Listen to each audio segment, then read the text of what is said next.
Yeah, thankful for Julia and Kimberly and of course the photojournalists that are with them, Ben and Matthew. They're showing us some really great stuff, some good visuals of the places that are being hit with freezing rain and sleet. This is a look at what we have to get different kinds of precip types. If you have a big, giant, cold air mass from the ground to the bottom of the cloud, you will get pure snow. And we just don't have that. Oftentimes, we don't have that in the south. We have to deal with what we call a warm nose of air above a shallow layer of very cold air. And so we get a precip type called sleet, which is liquid rain that falls into that cold layer and then freezes into ice pellets.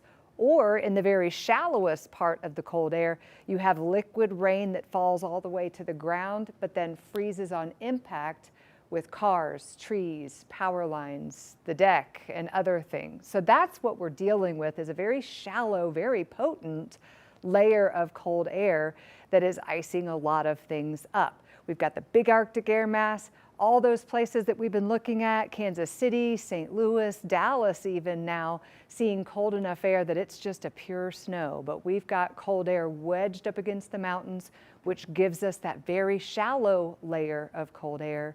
It's warmer on Mount Mitchell than it is down in Asheville and Hendersonville right now, and that's why we're seeing this precip type, the sleet or the freezing rain.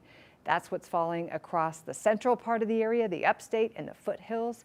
We do have rain, liquid, plain old rain showing up in a good chunk of Haywood County, back to Cullowhee, Silva, Bryson City, out to the west. We have temperatures there in the upper 30s to low 40s, but we are in the mid 20s from Marshall back to Asheville to Hendersonville to Brevard. We have low 20s out across the foothills and low 20s across the I-85 corridor. So that's the very shallow, very cold layer of air that the rain is coming into right as it's reaching the ground. And that's why we're going to see the ice accumulation highest in those areas.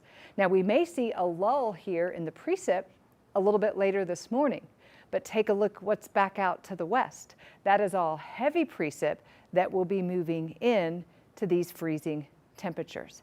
As we go through the day today, that warm air, the upper 30s, the low 40s out to the west, is going to try to scour out that cold air wedge. In Asheville, we will get above the freezing mark this afternoon, but we will have spent hours below freezing in parts of Buncombe County. And that means that we're going to see some ice add up before we can get those temperatures up above freezing.